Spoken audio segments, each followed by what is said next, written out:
Hello and welcome back to English Today. This is the second DVD of the beginner level, and in this DVD you will see 3 more episodes of our story, That's Life. And then in our special TV programs there will be a debate about low-cost airlines and an interview with a sports expert about football training. Then, in the grammar section, we will study the simple present, frequency adverbs, some and any, there is, there are, and also making suggestions. Now remember, if you have problems understanding anything, use the subtitles. Okay, so enjoy studying and have fun.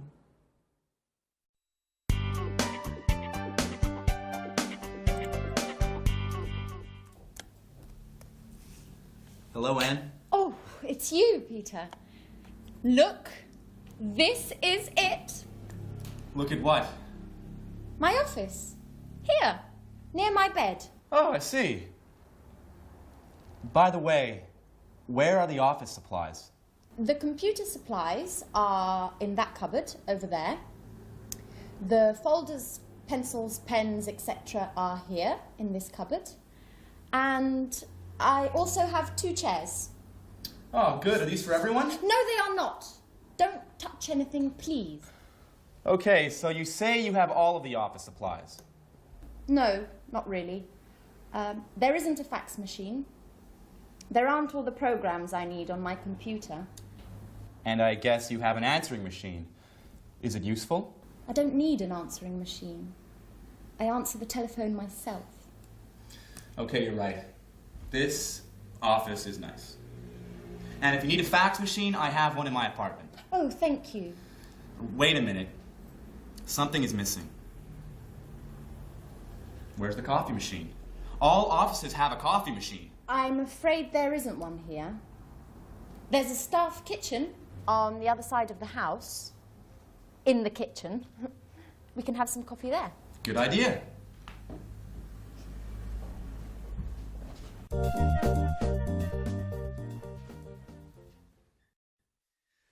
Hello and welcome back to English Today. How are you? Now, in that last episode of That's Life, did you notice that Anne described her office? And the most important thing for Peter was what?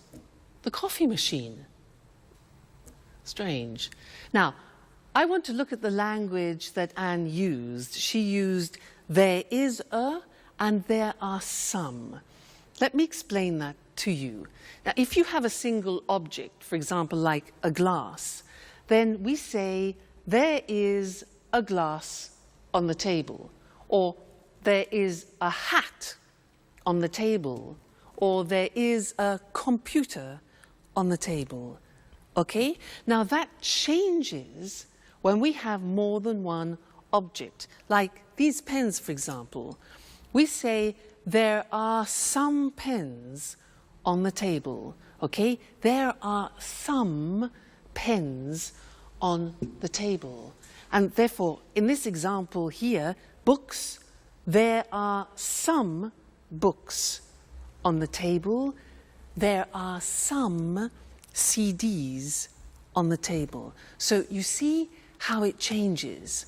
Now, let's go and look at that on the screen.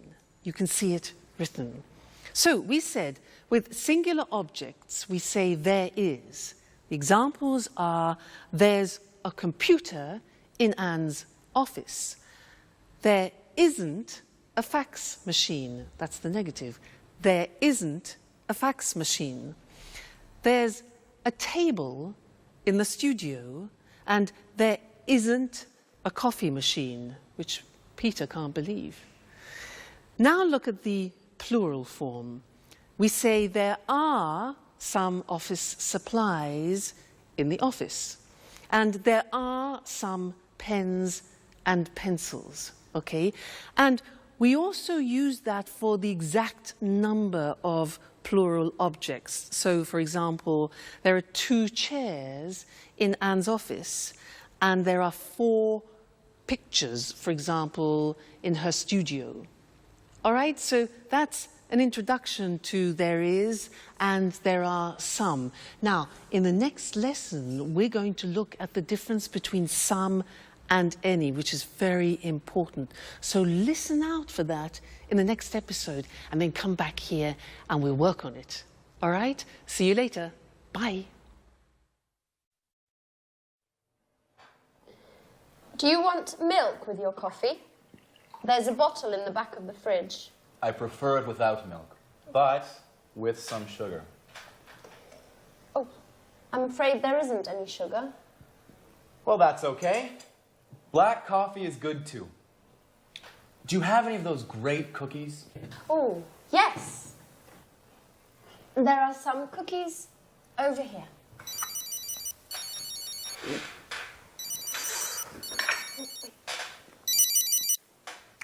Peter speaking. What? An audition? No, not at all. I'm free. Great. Bye. Well, finally, an audition. Wonderful. When? Next Monday at the Opera Theater. These cookies are fantastic. Are there any more? There are some more in the box. Thank you. Bye, Anne. Time for music. Hey! Take your dirty napkin away from my kitchen.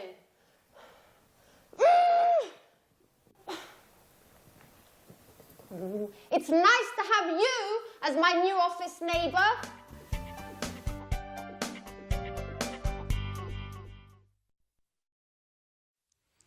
Hi again. Anne's a bit difficult, isn't she? Yeah. Now, this is a lesson about some and any.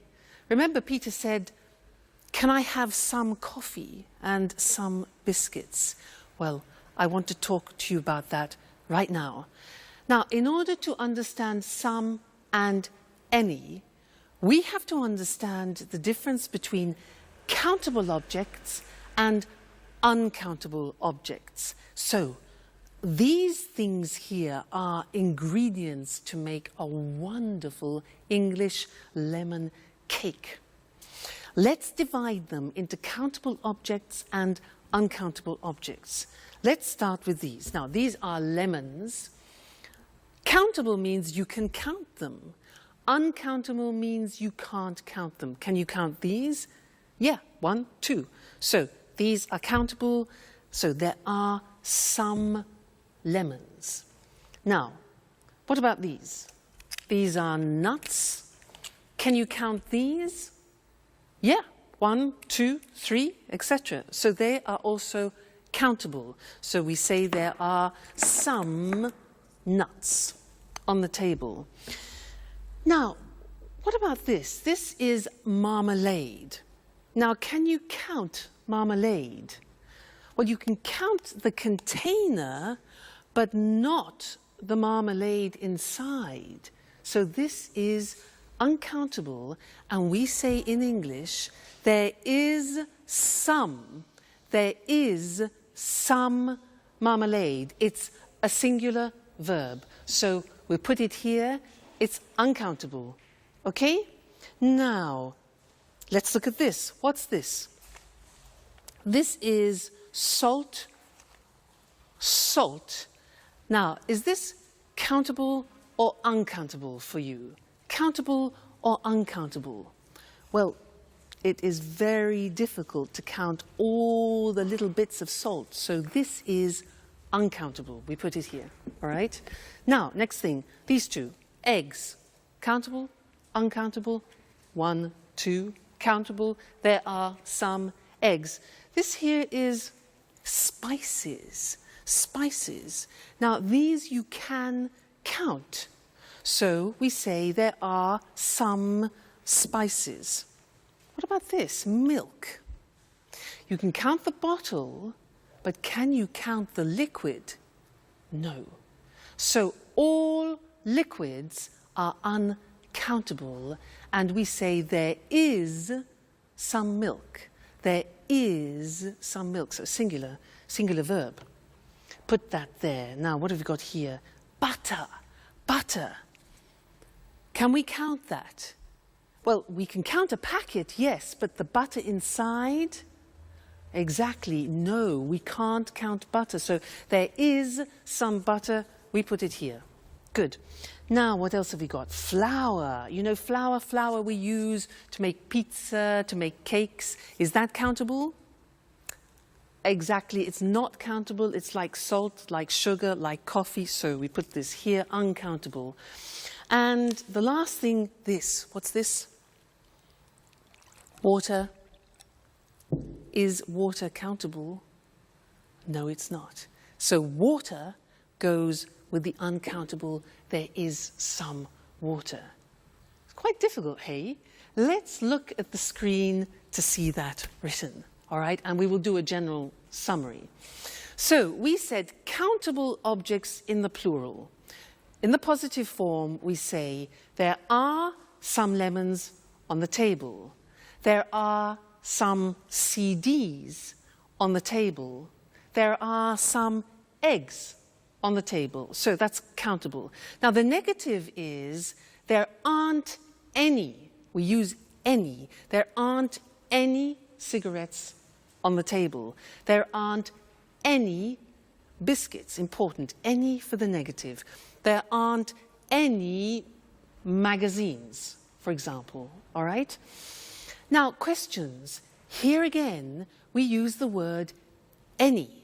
We use any in the negative and any in the questions. So, are there any glasses on the table? Are there any books on the table? Are there any pens? All right, so some in the positive, any in the negative, and the question form. Good. Now, let's move on to uncountable objects. These ones here. The examples are, there is, singular verb, some sugar on the table. There is some flour on the table.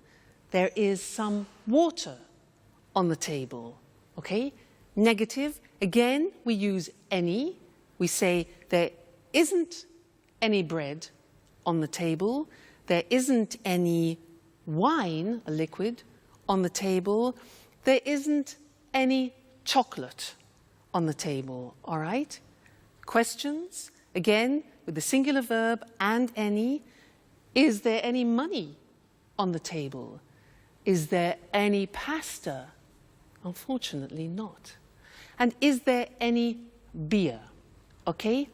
Now, I want to add one more thing to this lesson, and it's the words this, that, these, those.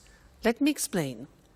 With one object, you say this CD when it's close to you. This CD. But when it's distant from you, far away, you say that CD. This, that. All right? We hear this very often. Let me take two. Plural. Now we say these CDs. When they're far from you, we say those CDs. Okay? So these, those, one, this, that. Let's see that on the screen. So this book, plural, these books when they're close to you, and that chair, for example, and those chairs when they're distant from you. That's a big lesson, hey? There's a lot to remember. So we have some and any, countable and uncountable, this, that, these, those. Whew! You have a lot to do at home to study there. Anyway, no problem, because you're great students. So we'll meet again in the studio very soon for some more English. Take care. Bye for now.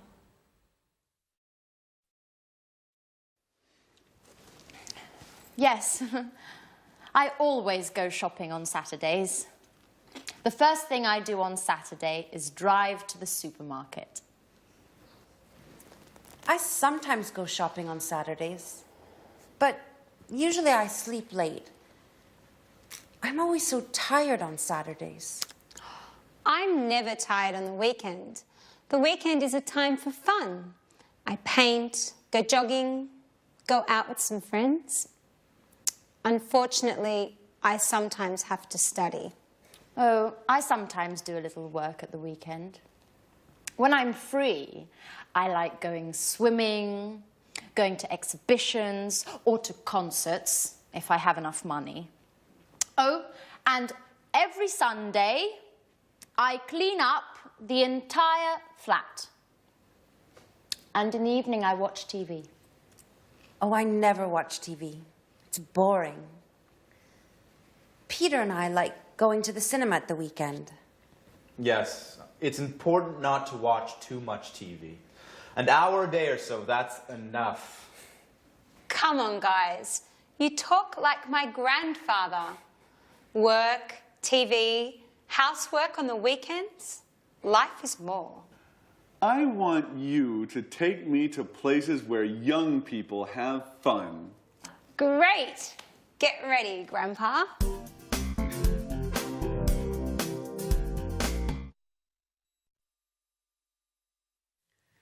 Hello and welcome back again to English Today, your live English language program. Now, did you notice how Anne said that she loves going to concerts and exhibitions, but she doesn't have enough money? Now, this word enough, it's written E-N-O-U-G-H. The pronunciation is enough. What does it mean? Let me show you. I have a ticket here for a concert, okay? This is 45 euro. 45 euro. Now, I have 40 euro here. 40 euro, 45 euro for the ticket. It isn't enough. It means it's less, it's not sufficient. It isn't enough. No ticket, no concert. So, happens. Like Anne, poor Anne, not enough money. Now, another example, you ask me, can I have a glass of water? And I say, sure. So, here you are. You say, what? Excuse me, it's not enough. Not enough, it's not sufficient. Oh, I say, okay, fine. So, glass of water, here we go. And you say, oh, it's too much. Too much. Now, that is the opposite. When something is in excess, it's too much. Let's go back to the ticket. For example, imagine that the theatre ticket has a discount. Now it only costs 30 euro. 30 euro. I've got 40 euro, which is too much. In excess, too much. But that's great. That's not a problem. That's great. I can go to the concert. Okay? So, that's enough, too much. Now, one more word. It's a small word, and it's so. When do we use so? If I say to you, you are so intelligent, that describes an emphasis. You are so intelligent. You could also say, the glass is so full. Okay? So is to express an emphasis of something. So, we've studied enough, too much, and so. Let's look at those on the screen now to help you, okay? Enough, pronunciation, enough, when something isn't sufficient. There isn't enough water in the glass. There isn't enough money. Then we can also use it with an adjective. The glass isn't full enough. After an adjective, it isn't full enough. let's move on to too when we talk about something in excess. So, there's too much water in the glass.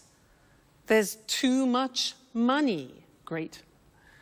There are too many coins. Now, many is because we use it with countable things. There are too many coins. We can use it with an adjective. For example, the ticket is too expensive. The glass is too full. All right? Then the last thing was so, when you want to emphasize something, the ticket is so expensive. The glass is so full, or you are so intelligent. Fantastic. So that's the end of this lesson. Remember, enough, too much or too many, and so. That's it for now, and I'm going to see you again extremely soon. Take care. Bye.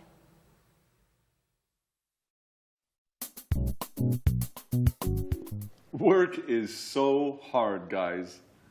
I wake up at 6:30 every day, have breakfast, and take the train to work. Every day. I know. I get up at 7, but I have a friend at work who usually gets up at 6. Why? That's too early.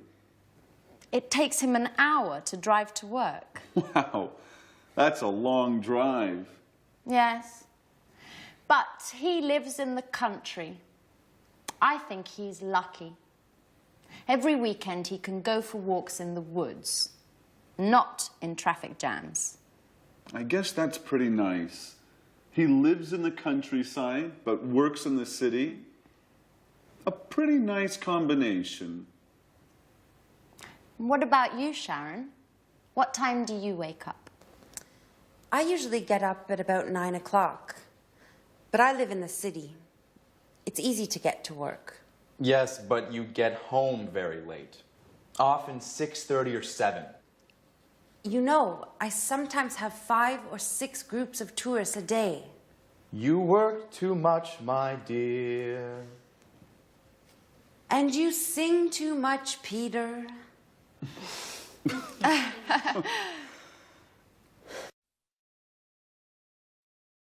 Hello again, and how are you? Now, from that last conversation, we learned that Sharon works too much and Peter sings too much. How about you? Do you work too much? What time do you get up in the morning? 6:45? 7 o'clock? 7:15? 7:30? Well, I'm going to describe my typical day, and I'm going to use the simple present to do that. All right? Well, first, I wake up at 6:45, but I don't get up. I listen to the radio and I listen to the news. Then after, I slowly get up. That's difficult. And I take a shower. I take a shower. I get dressed. And then I go for a walk with Suki. Then we have breakfast together.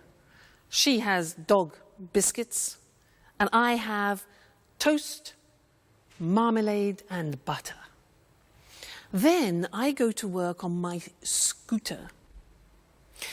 Now, my boyfriend has a different day because he goes to work at 8 o'clock at night. Remember, he's a jazz musician.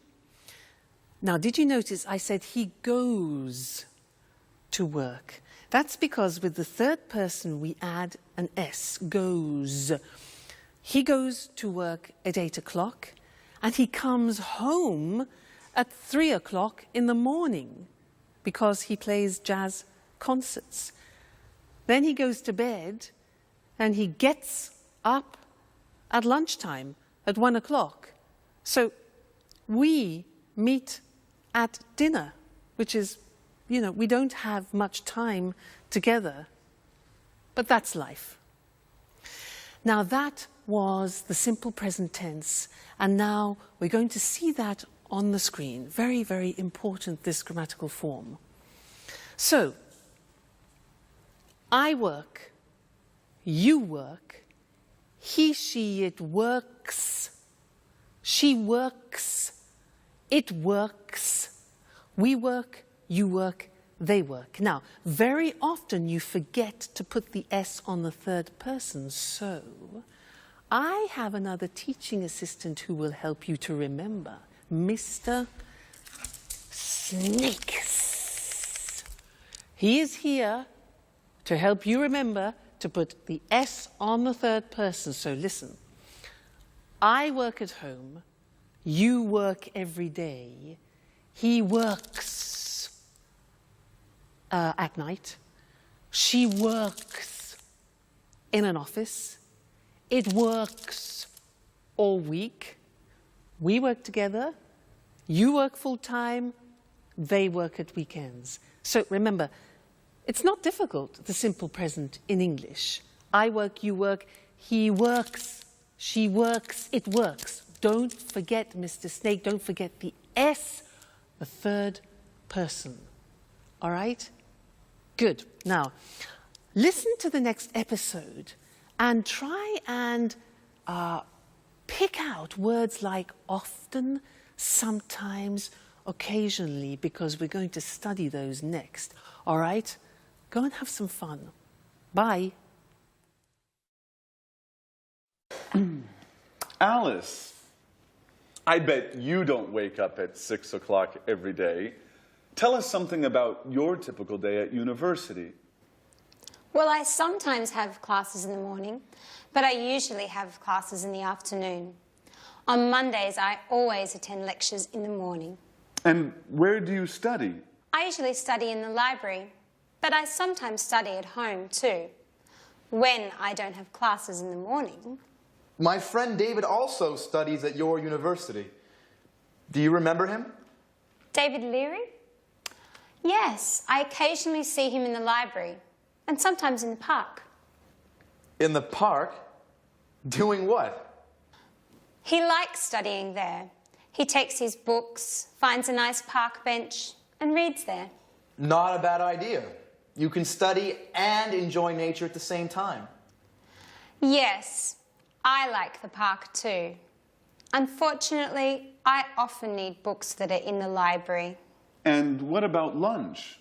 Do you usually make sandwiches and take them with you? Oh no, I hate cooking. I usually have lunch in the cafeteria with friends. Oh, I do just the opposite. I usually cook lunch at home. I seldom have a quick lunch at coffee shops. Okay, guys, stop with this boring talk. What about fun? Do any of you do anything besides working and studying? It's Friday, remember? You're right, Jack. I'm so happy it's Friday. Me too. It's weekend time. Time for shopping.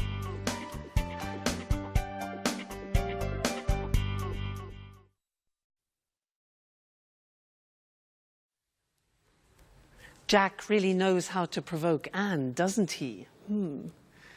Did you notice those words? Sometimes, always, occasionally? Because we're going to study those now.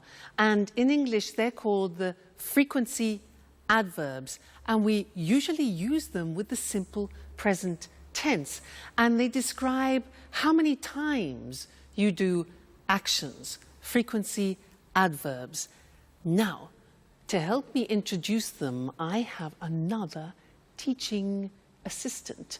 This is, ta-da, Mr. Dinosaur. Mr. Dinosaur is here to help you with the frequency adverbs. Dinosaur, D-I-N-O-S-A-U-R. Now, let's see at the screen how Mr. Dinosaur is going to help you. Well, look at the screen. Now, we're talking about adverbs of frequency, things which describe how often you do something, like habitual actions. Dinosaur. Look at the screen. We have D-I-N-O-S-A-U-R. Now, these letters represent a frequency adverb. Let's see if you can find them. What do you think O is? When you do something a lot. Yeah, often. O is often.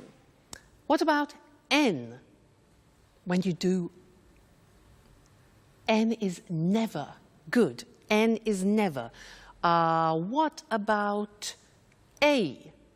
Something that you do a lot. A is always. Good. What about S? S is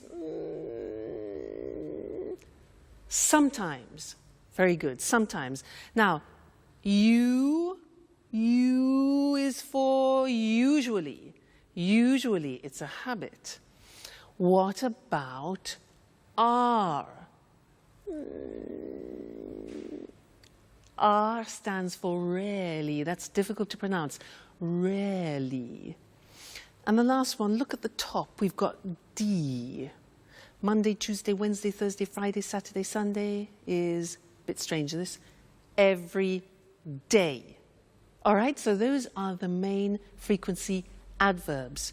Every day, never, often, sometimes, always, usually, rarely. You notice sometimes is also the same as occasionally, and rarely, another way to say rarely is seldom. Okay, now, the important thing about Mr. Dinosaur and the frequency adverbs is where to put them in the sentence. Now, look at the examples. We put them in front of the main verb. So, I never go out. You always arrive late. He usually gets up at 7. She rarely plays tennis. It often rains in England. We sometimes watch TV. You occasionally drink wine. And the last one is different. Every day they drive to work. Usually every day we put at the beginning. But the others are always before the main verb and after the subject. Now, one problem. There is an exception to the rule, which is typical of the English language. And what is the exception? The exception is the verb to be. The verb to be is always an exception in English. Let's see how that works. Look at the example. He isn't often late. We're sometimes in a hurry. You see the position. The position of the frequency adverb is after the verb to be, not before. And that's the rule. So he isn't often late. We're sometimes in a hurry. They're never at home. And I'm always tired. So those are the frequency adverbs, very important, and we use them to describe our habitual actions. Now, in the next episode of That's Life, listen for this word, enough. Enough. It's a very strange word, because we're going to talk about that in the next lesson here in the studio. So, go and see That's Life. Bye.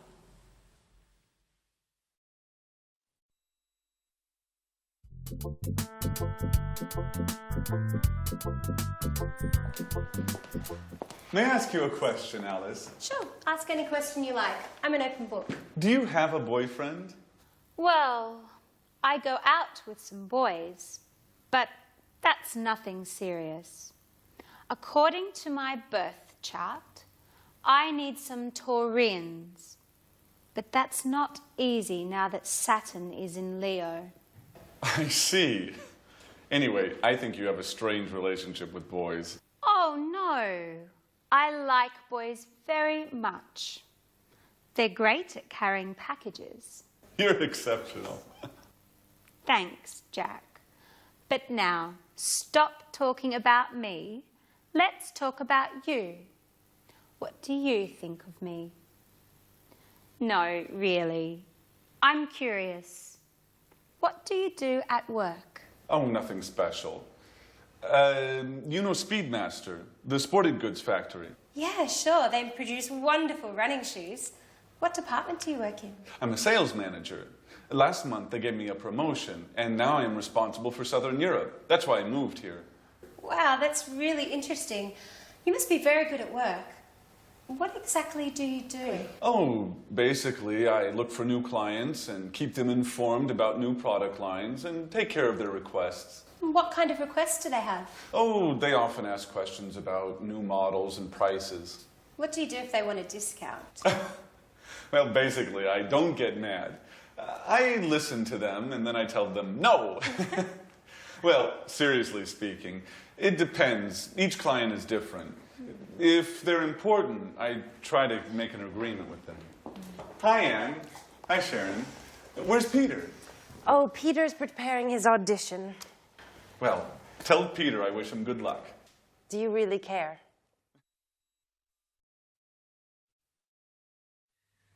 Hello and welcome back to English Today for some more live English. Now, Jack, does he really care for Sharon?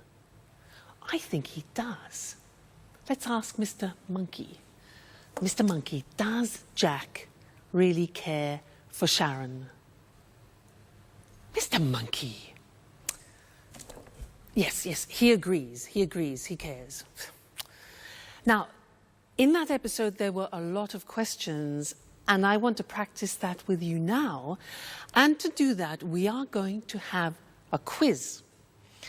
I am going to change profession. I am no longer an English teacher. I have a different job.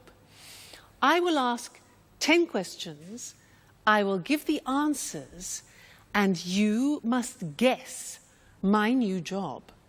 Now, if you guess it correctly, I will play a flight for you to go to London for a romantic weekend. How about that? Flight to London? So 10 questions. Listen carefully. Number 1. Do I work in an office? No, I don't. Number 2. Do I work outside? Well, yes, actually, I do sometimes work outside. Next, do I have special qualifications? Oh, yes, I have special qualifications for my job. Okay, next one. Do I work at weekends? Yes, I do, actually. Most weekends I work. So, I don't work in an office. I work outside sometimes. I have special qualifications, and I work at weekends. Okay, next one. Do you travel a lot? Oh, yes, I travel everywhere. I travel to America, to the Far East, around Europe, a lot. Do you earn a lot of money? Oh, yes, I earn a lot of money. Next question. Do you use your hands when you work? Yes, I do. I use my hands and I also use my feet. Very important. Next one. Do you work with other people? Yes, that's very important. I work with other people. All right, next one. Do you use music in your job? Music? Yes, now music is very important for me, music. And the last question, do you wear special clothes? Well, yes. For my job, I have special clothes, I have special shoes, particular shoes, and I do my hair in a special way. So, I use my hands and my feet. I work with other people. I use music, I earn a lot of money, I wear special clothes, and I travel a lot. So what's my job? No. Nope. Nope. It's difficult. Shall I tell you? I'm a prima ballerina. I won, you lost. No London, no flight to London. Next time, there'll be another quiz. All right, good. So let's look at the grammar that we've just used for asking questions, okay? Now, we have the question form with the question word like when, the auxiliary, do, I, the subject, and then arrive, which is the verb. So, when do I arrive? Okay, that's a typical question in the simple present. Look at the next one. What do you do at work? What do you do? Next one now, this is important, and we need Mr. Snake, because it's who does he work with? Remember, does, third person, the S, do becomes does. So who does he work with? Next one, why does she study? Third person. How much does it cost? Again, third person, it. When do we leave? Where do we live? And how do they speak English? Okay, so remember, third person does is the auxiliary plus the infinitive. All right, so those are the English question forms. Now, in the next episode, listen out for the negative form, and then we'll study that together. Okay, so have fun studying, and I'll see you again very soon. Bye.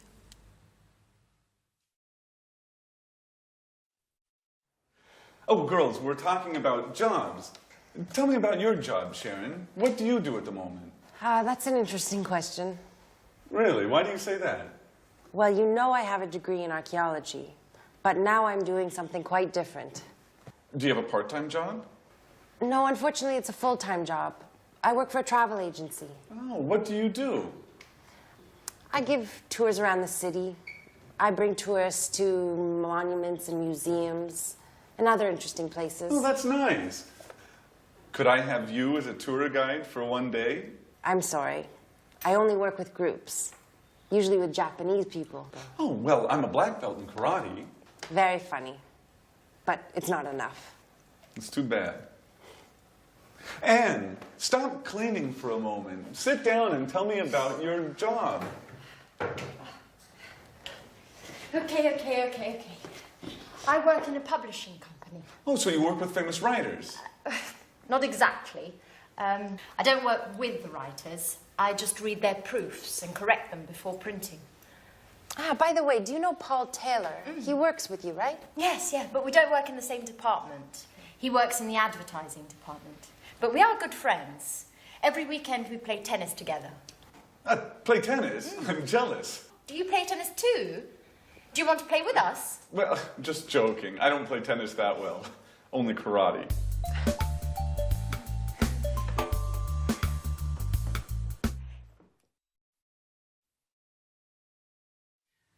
Jack, I don't play tennis very well. I only do karate. He doesn't play tennis very well. It's easy. Men. Now, anyway, it was a good example of the negative of the simple present tense. I don't play tennis very well. Now, I'm going to tell you my typical day again, but in the negative, and listen to the grammatical form, okay? I don't wake up at 6:45.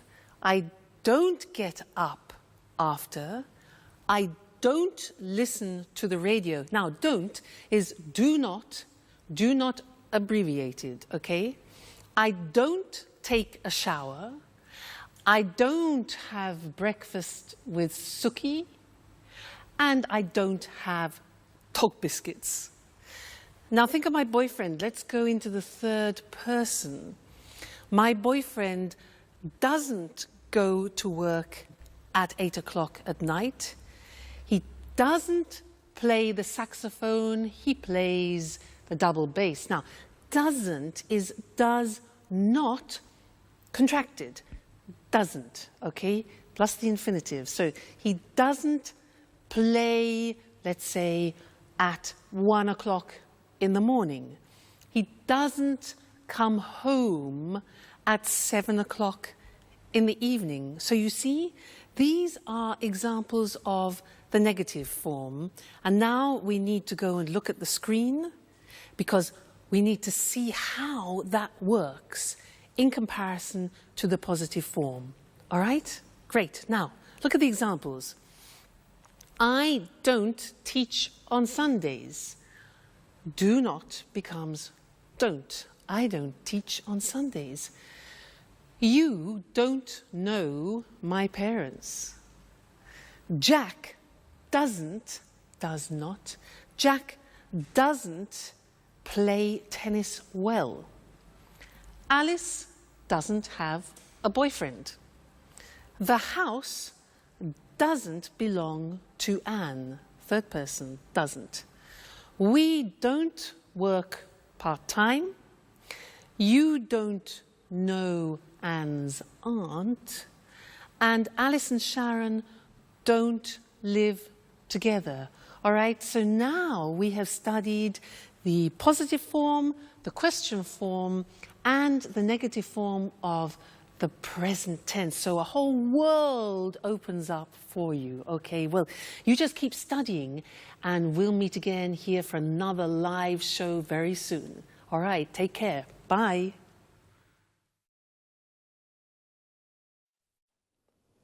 Good evening from Eric Brown. Welcome to another edition of Let's Talk. With me here in the studio are Marie and Tom. Hello, Marie. Hello, Tom. Hello, Eric. Well, today, let's talk. Let's talk about what, Marie? Low-cost airlines. Very interesting. You're right, Eric. You know, there are 90 low-cost airlines in Europe today. Really? So many? Yes, that's right. 90. Lots of people fly with low-cost airlines. Of course. It's very cheap to fly with these airlines. It's not always cheap, Marie. It's cheap to fly midweek on Tuesday, Wednesday or Thursday, but it's not cheap to fly at weekends on Saturday or Sunday. But are the planes safe? Yes, the planes are usually new, so they are safe. That's good. It's important to fly in safe planes. And what about the tickets? Is it easy to find them? Yes, it's very easy. I usually buy my tickets online with my credit card. Well, I travel a lot. Really? You're a real expert on low-cost airlines, Marie, aren't you? Yes, I am. My boyfriend lives in Berlin. Oh, and how often do you visit him? I go to see him twice a month. Oh, I see. And are the flights on time? Yes, they're usually on time. I leave work at 5:30 in the afternoon and arrive at the airport at 6. Perfect for the check-in. That's very convenient. You're lucky, Marie. Usually low-cost flights leave from airports a long way from the city. What time's your flight? At 7 o'clock. You're really lucky, Marie. Usually low-cost flights leave late at night or early in the morning when it's not convenient. Yes, that's true. And yes, I am very lucky. Is there any food on the plane? Yes. Passengers buy drinks and snacks. Remember, the drinks and snacks aren't free. You have to pay even for a glass of water. That's true, but it doesn't matter. I arrive in Berlin at 8:30, just in time for a pizza with my boyfriend at Bella Napoli. A very good pizzeria, the best one in Berlin. Oh, that's great. But for us, it's time to say goodbye. Okay, low-cost airlines. Today, there are many low-cost airlines throughout Europe. They are very easy to use, and they are cheap. And the planes are safe, and they are usually on time. Very interesting, very, very interesting. Thank you, Marie. Thank you. And thank you, Tom. Thank you. And goodbye. And see you again soon on another edition of Let's Talk. Well, low-cost airlines really make traveling easy. For many people, flying is very simple, like taking a bus. Now let's take a look at some very useful vocabulary and expressions you just heard. The check-in is the place where you show your passport and leave your luggage. In English, it is also a verb. We say, I check in at 7, or where's the check-in for Berlin? When we talk about cheap prices, we mean it doesn't cost very much, and expensive means it costs a lot. My ticket to Berlin is 600 euros. It's expensive. Your ticket is 100 euros. It's cheap. Her ticket is 30 euros. That's very cheap. To say what airline we use, we say fly with, followed by the name of the airline. I fly with Air Liverpool, or the type of airline. I fly with low-cost airlines. And what about when you want to ask if the plane is late?